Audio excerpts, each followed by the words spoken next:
ಇನ್ನು ಮಾರಮ್ಮನಿಗೆ ಬಂಗಾರ ಬಂದ್ಬಿಡ್ತಂತೆ, ಬೆಳ್ಳಿ ಬಂದ್ಬಿಡ್ತಂತೆ. ಒಂದು ತಿಳ್ಕೊಳ್ಳಿ, ಸಾಗರದ ಸಮಸ್ತ ಜನರ ದೇವಸ್ಥಾನದ ಸದಸ್ಯರೇ,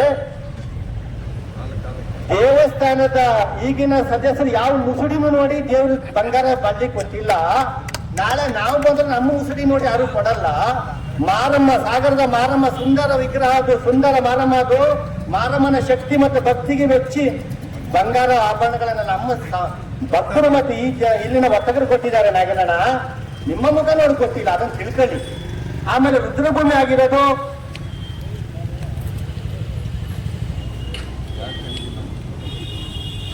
ಹಿಂದಿನ ಸಮಿತಿಯವರು, ನಮ್ಮ ಯಾರು ಪಾಪ ಓಮನ್ ಸಿಂಗ್ ಇರ್ಬೋದು, ಲಿಂಗಪ್ಪನವ್ರು ಇರ್ಬೋದು, ನೀಲಪ್ಪನವ್ರು ಇರ್ಬೋದು, ದೇವಪ್ಪನವರು, ನಾಗಪ್ಪನವರು, ಅವರಿಗೆಲ್ಲ ವಿದ್ಯೆ ಸ್ವಲ್ಪ ಕಡಿಮೆ ಇತ್ತು.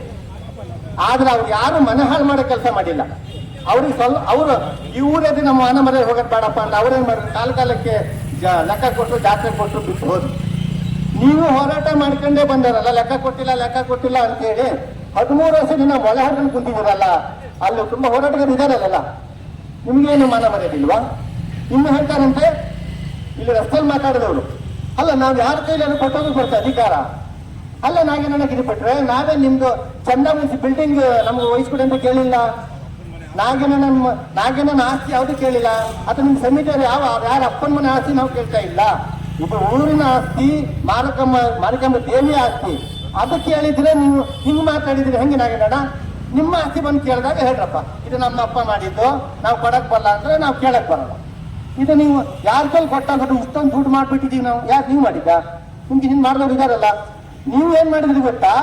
ಲೇಔಟನ್ನು ರಸ್ತೆ ಮಾಡಕ್ ಹೋಗಿದ್ರಿ ಗೊತ್ತಾ? ನಾವು ತಡೆದಿರೋದು ಹಿತರಕ್ಷಣಾ ಸಮಿತಿಯವರು, ನಾವು ತಡೆದಿರೋದು ಹಿಂದ್ಗಡೆ ಜಾಗದವ್ರ ಹತ್ರ ಡೀಲ್, ರಸ್ತೆ ಮಾಡ್ಕೊಂಡ್ಬಿಡು, ನಿನ್ಗೆ ನಾನು ಇಷ್ಟು ಮಾಡ್ತೇನೆ ಅಂತ. ನಿಮ್ಮ ಬಂಡವಾಳ ಹರಿದು ಹಾಕೋದಿದೆ, ಹಾಕ್ತಿವಿ, ಚುನಾವಣಾ ಪ್ರಚಾರದಲ್ಲಿ ಮಾಡ್ತೀವಿ. ಇನ್ನೊಂದು ಮುಖ್ಯವಾದ ಅಂಶ, ಎಲ್ಲರೂ ಇದನ್ನು ಪ್ರಸಾರ ಪಡಿಸ್ಬೇಕು. 481 ಜನ ಸದಸ್ಯರು ಇದ್ದಾರೆ ಈಗ, ಅದರಲ್ಲಿ 80 ಜನ ಸುಮಾರು ಸತ್ತೋಗಿದ್ದಾರೆ, 400 ಜನ ಎಲಿಜಿಬಿಲಿಟಿ ವೋಟರ್ಸ್ ಇದ್ದಾರೆ, 3 ತಂಡ ನಿಂತಿದೆ.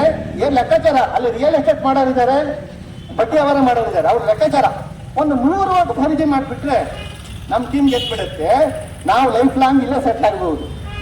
100 ಓಟಿಗೆ ಏನಂತ ಐಡಿಯಾ ಗೊತ್ತೆ ಇವ್ರದ್ದು? ನಮ್ಮ ಪೊಲೀಸ್ ಇಂಟೆಲಿಜೆನ್ಸ್ ಸ್ವಲ್ಪ ತಿಳ್ಕೊಳ್ಳಿ.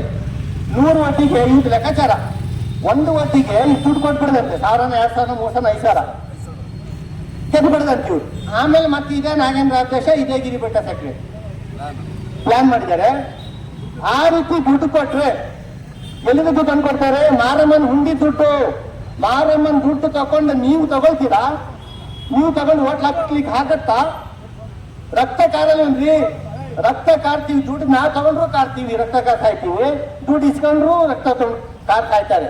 ಹಾಗಾಗಿ ಅಂತ ಪ್ರಯತ್ನ ಎಲ್ಲ ಮಾಡಕ್ ಹೋಗ್ಬೇಡ್ರಿ ಭಟ್ರೆ, ಅದಕ್ಕೆಲ್ಲ ನಾವು ಸೂಕ್ತವಾದ ಉತ್ತರ ಕೊಡ್ತೀವಿ. ನಿಮ್ಗೆ ಅಷ್ಟು ಧೈರ್ಯದ ಚುನಾವಣೆಗೆ ಬರ್ರಿ, ನೀವೇ ಗೆದ್ರೆ ನಿಮ್ಮನ್ನ ಆಯ್ಕೆ ಮಾಡಿದ್ರೆ ನಾವು ನಿಮ್ ಜೊತೆ ಬಂದು ಕೈ ಜೋಡಿಸ್ತೀವಿ. ನಮ್ಗೆ ಯಾವ ನಿಮ್ ಬ್ಯಾಡ್ಜು ಬೇಡ, ನಮ್ಮ ಮಾರಮ್ಮ ನಮಸ್ಕಾರ ಮಾಡ್ಕೊಂಡ್ಬಂದು ನಮ್ಮ ಕೆಲಸ ಮಾಡ್ತೀವಿ, ಊರ್ ಜಾತಿ ಯಶಸ್ವಿ ಮಾಡ್ತೀವಿ. ಹೋರಾಟ ಸಮಿತಿಗೆ ಕೋಟಿ ಹೋಗ್ಲಿಕ್ಕೆ ನಮ್ಗೆ ದುಡ್ಡಿಲ್ಲ, ನೀವೆಲ್ಲ ನಮಗೆ ಒಂದು ಭಿಕ್ಷೆ ಕೊಡೋದ್ರ ಮೂಲಕ ಸಹಕಾರ ಮಾಡಿದ್ದೀರಿ. ನಿಮ್ಮೆಲ್ಲರಿಗೂ ನಾವು ಮತ್ತೊಮ್ಮೆ ಧನ್ಯವಾದ ಅರ್ಪಿಸ್ತಾ, ನಮ್ಮ ಹೋರಾಟಕ್ಕೆ ನೀವೆಲ್ಲರೂ ಪ್ರತಿನಿಧಿ ಸಹಕಾರ ಮಾಡಿದ್ದೀರಿ, ನಿಮ್ಮೆಲ್ಲರಿಗೂ ಮತ್ತೊಮ್ಮೆ ನಾವು ಧನ್ಯವಾದ ಅರ್ಪಿಸ್ತಾ, ದೇವಿಯ ಭಕ್ತರೇ, ಇಲ್ಲಿ ಸೇರಿರ್ತಕ್ಕಂಥ ಮಾರಿಕಾಂಬಾ ಹಿತರಕ್ಷಣಾ ಸಮಿತಿಯ ನನ್ನೆಲ್ಲ ಸಹಪಾಠಿಗಳು, ಸುಮಾರು 13 ವರ್ಷಗಳಿಂದ ನಾವು ಈ ಹೋರಾಟವನ್ನು ಮಾಡ್ಕೊಂಡು ಬರ್ತಾ ಇದ್ದೀವಿ. ಈ 13 ವರ್ಷದ ಹೋರಾಟಕ್ಕೆ ಈ ದಿನ ಬೀದಿಗಳು ಭಿಕ್ಷಾಟನೆ ಮಾಡೋ ಮಟ್ಟಕ್ಕೂ ನಮ್ಗೆ ಬಂದಿದ್ದೇವೆ. ಕಾರಣ ಇಷ್ಟೇ, ಒಂದು ನ್ಯಾಯಾಲಯಕ್ಕೆ ಸ್ಟೇ ಹೋಗ್ತಾರಂದ್ರೆ ಅದು ಚುನಾವಣೆ ಸಂದರ್ಭದಲ್ಲಿ, ಚುನಾವಣೆಯ ಪ್ರಕ್ರಿಯೆ ಪ್ರಾರಂಭವಾದ ಸಂದರ್ಭದಲ್ಲಿ ನ್ಯಾಯಾಲಯ ಹೇಳುತ್ತೆ, ಚುನಾವಣೆಯ ಪ್ರಾರಂಭದಿಂದ ಚುನಾವಣೆಯ ಮುಕ್ತಾಯದವರೆಗೂ ಯಾವುದೇ ರೀತಿಯ ನ್ಯಾಯಾಲಯದ ಆದೇಶವನ್ನು ಮಾಡಕ್ ಬರೋದಿಲ್ಲ ಅಂತೇಳಿ. ಅಂತ ಸಂದರ್ಭದಲ್ಲೂ ಕೂಡ ಕೇವಿಟ್ ಹಾಕಿರ್ತಕ್ಕಂಥದ್ದು, ಯಾರು ನ್ಯಾಯಾಲಯಕ್ಕೆ ಹೋಗಬಾರ್ದು ಅಂತ ಕೇವಿಟ್ ಹಾಕಿರ್ತಕ್ಕಂಥದ್ದು, ಅದನ್ನು ಕೂಡ ಮರೆಮಾಚಿ ಒಂದು ಸಮುದಾಯದಿಂದ ಲಕ್ಷಾಂತರ ರೂಪಾಯಿ ಗಟ್ಟಲೆ ಆ ಸಮುದಾಯ ಕೊಟ್ಟು ಒಂದು ಸ್ಟೇಜ್ ಅಂದಿರ್ತಕ್ಕಂಥದ್ದು ವಿಪರ್ಯಾಸ. ಅಲ್ಲಿ ಒಂದೇ ಒಂದು ಮಾಹಿತಿ ಕೊರತೆ ಇತ್ತು, ಈ ಒಂದು ಕೇಳಿತ್ತು. ಮತ್ತೆ ಇವರು ಸ್ಟೇಜ್ ಇರ್ತಕ್ಕಂಥ ಚುನಾವಣೆ ಪ್ರಕ್ರಿಯೆ ಪ್ರಾರಂಭಗೊಂಡಿದೆ ಅಂತ ಏನಾದ್ರು ಇದ್ದಿದ್ರೆ ಇವತ್ತು ಎಲೆಕ್ಷನ್ ಆಗ್ತಿತ್ತು. ಅದನ್ನು ಕೂಡ ಇವರು ಹಾಕಿಸಿಲ್ಲ, ಹೇಳಿಲ್ಲ. ಕಾರಣ ಇಷ್ಟೇ, ಇವರು ಮುಂದುವರಿಬೇಕು. ದೊಡ್ಡ ಮೊತ್ತದ ಹಣವನ್ನು ಲಪಾಯಿಸಿದ್ದಾರೆ, ದೇವಸ್ಥಾನದ ದೊಡ್ಡ ಮೊತ್ತದ ಹಣವನ್ನು ಲಪಾಯಿಸಿದ್ದಾರೆ. ಇವರೇ ಮತ್ತೆ ಅಧಿಕಾರದಲ್ಲಿ ಬರಲಿಕ್ಕೆ ಜನರ ಹತ್ರ ಭಿಕ್ಷೆ ಬೇಡಿದ ಅಧಿಕಾರ ಕೇಳ್ತಾ ಇದ್ದಾರೆ. ನಾಚಿಕೆ ಆಗಬೇಕು ನಿಮ್ಮ ಮುಖಕ್ಕೆ, ನಿಮ್ಮ ಜನ್ಮಕ್ಕೆ ಬೆಂಕಿ ಹಾಕ. ಮತ್ತು ಈ ಕೈ ಚಾಚಿ ಕಾಲು ಬೇಡಿ ಕೇಳ್ತಿದ್ದೀರಲ್ಲ, ನನಗೆ ಆಯ್ಕೆ ಮಾಡಿಕೊಡಿ ಅಂತೇಳಿ. ಯಾವ ಉದ್ದೇಶಕ್ಕೆ? ಸುಮಾರು 13 ವರ್ಷದಲ್ಲಿ 4 ರಿಂದ 5 ಬಾರಿ ದೇವಸ್ಥಾನದ ಎದುರುಗಡೆ ನ್ಯಾಯಾಲಯದ ನೋಟಿಸ್ ಅಂಟಿಸಿದೆಯಾ, ವಾರ್ಷಿಕ ಸಭೆ ಮುಂದಾಗಿದೆ ಅಂತೇಳಿ ಇನ್ನು ಪರ್ಮಿಟ್ ಆಗಿ ಒಂದು ಬೋರ್ಡ್ ಹಾಕ್ಬಿಡ್ರಿ. ಇದೇ ವ್ಯವಸ್ಥಾಪಕ ಸಮಿತಿ, ನಮ್ದೇ ನ್ಯಾಯಾಲಯದ ಆದೇಶ, ನಾವೇ ಇಲ್ಲಿ ಮಲ್ಕೊಳೋದು, ನಾವೇ ಇಲ್ಲಿ ಹೊಂದಾಡೋದು ಅಂತ ಹೇಳ್ಬಿಡ್ರಿ. ನಿಮ್ಗೇನಾದ್ರೂ ರಾಜಕೀಯ ಮಾನ ಮರ್ಯಾದಿದ್ಯಾ? ನಮ್ಮ ಸ್ನೇಹಿತರೆಲ್ಲರೂ ಈಗಷ್ಟೇ ಹೇಳಿದ್ರು ತನಿಖೆ ಆಗ್ರಹಪಡಿಸಬೇಕು ಅಂತ ಹೇಳಿ. ಸ್ವಾಮಿ ಅಧ್ಯಕ್ಷರೇ, 21 ವರ್ಷ ಅಧಿಕಾರ ಮಾಡಿದಿಲ್ಲ. 21 ವರ್ಷದ ಹಿಂದೆ ಇದೇ ಡಬ್ಬಿಯಲ್ಲಿ ಕೂತಾರಲ್ಲ ನೀವು, ಇದೇ ಡಬ್ಬಿಯಲ್ಲಿ, ಇದೇ STD ಡಬ್ಬಿಯಲ್ಲಿ ಕೂತಾರಲ್ಲ ನೀವು. ಈಗ ನಿಮ್ಮ ವರಮಾನ ಎಷ್ಟಿದೆ ಅಂತ ತನಿಖೆ ಹಾಕ್ಬೇಕಾ? ಎಲ್ಲಿಂದ ಬಂತು? ಯಾರು ಬೇಕು? ಅಮ್ಮನ್ ಬೇಕು. ರಾಜಕೀಯ ಮಾನ ಮರ್ಯಾದೆ ಇದೆಯಾ?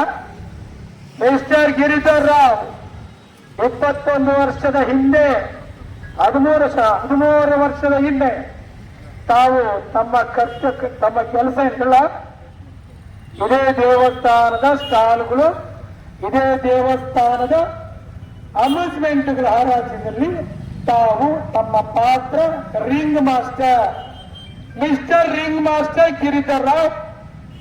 ನೀವು ಈ ದೇವಸ್ಥಾನದ ಆಟೋಪಟಗಳು ಮತ್ತು ನಿವೇಶನಗಳ ಅಂದ್ರೆ ಸ್ಟಾಲ್ಗಳ ರಿಂಗ್ ಮಾಸ್ಟರ್ ಆದಾಯದಲ್ಲಿ ನಿಮ್ಮ ಕಮಿಷನ್ ನೋಡ್ಕ ತಿಂದಿರ್ತಕ್ಕಂಥ ಗಿರಿಭಟ್ಟ ತಾನು ಹೋಗಿ ಅಲ್ಲಿ ಕೂತ್ಕೊಂಡು ಮಾಡ್ತಿರ್ತಕ್ಕಂಥ ಅವ್ಯವಹಾರ ಏನಪ್ಪ? ನಿಂದು ತನಿಖೆ ಹಾಕ್ಬೇಕೇನಪ್ಪ? ನಿನ್ಗೇನಾದ್ರೂ ನಾಚಿಕೆ ಮಾನ ಮರ್ಯಾದೆ ಇದೆಯಾ? ಮಾನ ಮರ್ಯಾದೆ ಬಿಟ್ಟು ನೀವು ಮತ್ತು ಹೋಗಿ ಜನರ ಹತ್ರ ಭಿಕ್ಷೆ ಬೇಡ್ತಿದ್ರಲ್ಲ, ಅಧಿಕಾರ ಬೇಕು ಅಂತೇಳಿ. ನಿಮ್ಗೆ ಒಂದು ಸ್ವಲ್ಪ ಏನಾರ ನಾಚಿಕೆ ಮಾನ ಮರ್ಯಾದೆ ಇದ್ರೆ, ನಾವು ಮಾಡಿದೀವಿ 13 ವರ್ಷ, ನಾವು ಮಾಡಿದ್ವಿ 21 ವರ್ಷ, ಬೇರೆ ಮಾಡ್ಲಿ, ನಾವು ಸಹಕಾರ ಕೊಡ್ತೀವಿ ಅಂತೇಳಿ ಅಂತ ಹೇಳ್ಬೇಕು. ಅದ್ ಬಿಟ್ಟೋಗಿ ಶಾಸಕರ ಕಾಲಿಡಿದ್ದೀರಲ್ರಿ, ನಿಮ್ ಜನ್ಮಕ್ಕೆ ಬೆಂಕಿ ಆಯ್ತ. ಶಾಸಕರ ಕಾಲಿಡಿದ್ದೀರಲ್ಲ, ಎಲ್ಲಾ ಶಾಸಕರ ಕಾಲಿಡಿದ್ರಿ, MP ಕಾಲಿಡಿದ್ರಿ. ನಿಮ್ಗೆ ಏನಾದ್ರೂ ನಾಚಿಕೆ ಮಾನ ಮರಿದಿದ್ದೇನ್ರಿ? ದೇವಸ್ಥಾನದಲ್ಲಿ ಅಂತದ್ ಏನ್ ಲಪಾಡ್ತಿದ್ದೀರ? ಯಾವ ಉದ್ದೇಶಕ್ಕೆ ನೀವು ಹೊರಗೆ ಬರ್ತಾ ಇಲ್ಲ? ಇದನ್ನ ನಾವು ನೋಡ್ಬೇಕಲ್ವಾ? ನೋಡ್ತೀವಿ. ಕಾಲ ಸಮೀಪಿಸ್ತಿದೆ. ನೀವು ಯಾವಾಗ ನ್ಯಾಯಾಲಯದ ಆದೇಶವನ್ನು ಧಿಕ್ಕಾರ ಮಾಡಿ ನ್ಯಾಯಾಲಯ ಆದೇಶಕ್ಕೆ ವಿರುದ್ಧವಾಗಿ ಸ್ಟೇ ಹಾಕಿಸಿದ್ರೋ, ಅದು ಸ್ವಲ್ಪ ದಿನದಲ್ಲೇ ಬಿಟ್ರೆ ಆಗತ್ತೆ, ಮತ್ತೆ ಚುನಾವಣೆ ನಡೆಯುತ್ತೆ. ಮತ್ತೊಂದು ನೆನಪಿಟ್ಕೊಳ್ಳಿ, ಶಾಸಕರ ಗಮನಕ್ಕೆ ತಂದು ನೀವೇನಾದರೂ ಅಧಿಕಾರ ನಡೆಸಕ್ಕೆ ಹೋದ್ರೆ ನಾವು ಬಿಡೋ ಮಕ್ಕಳೇ ಅಲ್ಲ, ಬಿಡಲ್ಲ. ಅಧಿಕಾರಿಗಳು ಬಂದು ಕೂರ್ಬೇಕು, ಅಧಿಕಾರಿಗಳು ಬಂದು ಕೂತು ಆಡಳಿತ ನಡೆಸಬೇಕು. ನಿಮ್ಮ ಲೋಪಗಳನ್ನ ಅವರು ನೋಡ್ಬೇಕು. ಇದೇ ತಿಂಡಿ, ಇದೇ ಸ್ಟಾಲ್, ರೋಡಲ್ಲಿ ಸ್ಟಾಲ್ ತಿಂಡಿ ಅಂಗಡಿಗಳಾಗ್ತಾವಲ್ಲ, ಮಿಸ್ಟರ್ ಗಿರಿದು ಹರಾಜ್ ಹಾಕ್ತಾರ, ಟೆಂಡರ್ ಮಾಡಿದ್ರ, ಯಾರಿಗೆ ಕೊಟ್ರಿ ನೀವು? ನಿಮ್ಮ ಹೆಂಡತಿ ಕಡೆಯವರು ಉಡುಪಿಯವರಿಗೆ ಕೊಟ್ರಲ್ಲ, ನನಗೇನು ಗೊತ್ತಿಲ್ವಾ? ರಾಜಕೀಯ ಮಾನ ಮರಿದೀಯಾ? ಸರ್ಕಾರಿ ಸ್ಟಾಲ್ಗಳನ್ನ ಒಂದಿಷ್ಟು ಇಟ್ಕೊಂಡು ಅದನ್ನು ಹರಾಜ್ ಹಾಕಂತ ತಿಂದ್ರಲ್ಲ, ಅದೆಲ್ಲ ಮುಂದಿನ ಚುನಾವಣೆ ಸಂದರ್ಭದಲ್ಲಿ ಎಲ್ಲ ಜನರ ಮುಂಭಾಗ ಇರ್ತೀನಿ, ನಿಮ್ಮ ಬಂಡವಾಳನ ಬಯಲು ಮಾಡ್ತೀವಿ. ನಾಚಿಕೆ ಮಾನ ಮರ್ಯಾದೆ ಹೆಚ್ಚೋರಿಲ್ಲ. ಅಲ್ಲ ಸ್ವಾಮಿ, ಒಂದ್ ಸಮಾಜದವ್ರು ಪಾಪ ಕಳಿಸಿದ್ದಾರೆ. ಎಲ್ಲಿಗೆ? ದೇವಸ್ಥಾನದಲ್ಲಿ ಸದಸ್ಯರಾಗಿರಪ್ಪ ಅಂತೇಳಿ ಕಾಣಿಕೆ ದುಡ್ಡು ಏನಿಸ್ತಾರೆ. ದೇವಿ ಉಂಗ್ರ ಯಾವ್ದೋ ಪಾಪ ಬಡಪಾಯಿ ಉಂಗ್ರವನ್ನು ಕಾಣಿಕೆ ಹಾಕಿದ್ದಾನೆ. ಆ ಉಂಗ್ರನ ಕೈಯಲ್ಲಿ ಹಾಕೊಂಡು ಹೋಗ್ತಿರಲ್ಲಪ್ಪ, ನಿಮ್ಮ ಅಪ್ಪನ ಮನೇನೇನಪ್ಪ, ನಿಮ್ಗೇನಾದ್ರು ಹಚ್ಕೊಂಡ ಬರೀದಿದ್ಯಾ?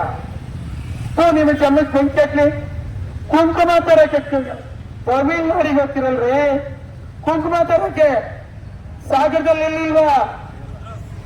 ಆ ರುದ್ರಭೂಮಿ ಗಾಡಿ ಹಾಳಾದ್ರೆ ಹೈದರಾಬಾದಿಗೆ ರಿಪೇರಿ ಕರ್ಕೊಂಡು ಹೋಗ್ತಾರೆ.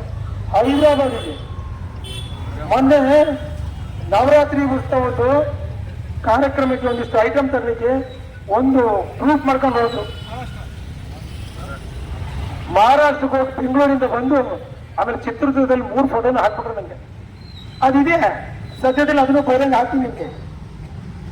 ಊರೆಲ್ಲ ಸೇರ್ಬಿಟ್ಟು ಮಜಾ ಮೋಜು ಮಸ್ತಿ. ಇವ್ರ ಅಪ್ಪನ ದುಡ್ಡು, ದೇವಸ್ಥಾನ ದುಡ್ಡು, ಇವ್ರ ಅಪ್ಪನ ದುಡ್ಡು.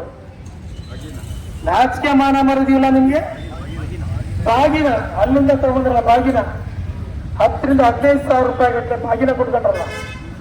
ನಿಮ್ಮ ಜನ್ಮಕ್ಕೆ ಬೆಂಕಿ ಹತ್ಲಿ 481 ಜನ ಕೇಳ್ತಿದಾರಲ್ಲ ಬಾಗಿನ. ನಿಮಗ್ ಗೊತ್ತಿರ್ತಕ್ಕಂಥವ್ರು ಬಂದ ಇಲ್ಲಿ ಮತ್ತೆ ಜೋಗ್ ಸುರ್ಸ್ಕೊಂಡು ನಿಂತ್ಕೊಂತಿರಲ್ರಿ. ಆ ಕಾರ್ಯಕ್ರಮ ಈ ಕಾರ್ಯಕ್ರಮ ಹೆಣ್ಮಕ್ಳು ಹೋಗೋರ್ನೆಲ್ಲ ನೋಡ್ತಿರಲ್ಲ. ನಿಮ್ ಜನ್ಮಕ್ಕೆ ಬೆಂಕಿ ಹತ್ತ ಹೋಗ್ಲಿ ಹೋಯ್ತಂತ ಅವ್ರ ಮೆಟ್ಟಲ್ ಹೊಡೆದೊಂದೇ ಬಾಕಿ ಇದೆ ನಿಮ್ಗೆ. ಕರಾಕಿ ತೊಳೆದೊಂದು ಬಾಕಿ ಇದೆ ನಿಮ್ಗೆ. ನಿಮ್ ಜನ್ಮಕ್ಕೆ ಬೆಂಕಿ ಹಾಕ್ಲಿ ಹೋಯ್ತಂದು ನಾಚಿಕೆಯಲ್ಲನ್ರಿ. ಆ ಸಿಬ್ಬಂದಿ ವರ್ಗ ಕೆಲಸ ಮಾಡಕ್ಬಿಟ್ರಿ ನೀವು ಹೋಗಿ ಸಾಯಿರಿ ಆಫೀಸಲ್ಲಿ. ಇಲ್ಲಾಕಿ ಪೋಸ್ಟ್ ಕೊಡ್ತೀರಾ ನೀವು? ನಿಮ್ ಜನ್ಮಕ್ಕೆ ಬೆಂಕಿ ಹಾಕ್ಲಿ ಹೋಯ್ತಂದು ಇಷ್ಟೆಲ್ಲಾ ಮಾಡಿದಿರಲ್ಲ ನೀವು. ಇನ್ನೂ ಇದೆ ನಿಮ್ದು ಹಾಕ್ತೀವಿ ಹರಾಜುಗಳನ್ನ, ಮಾನ ಮರ್ಯಾದೆಗಳು ಇಷ್ಟೊಂದು. ನವರಾತ್ರಿ ಕಿಟ್ ಮಾಡ್ತಾರೆ, ಬಾಗಿನ ಕೊಡ್ತಾರೆ.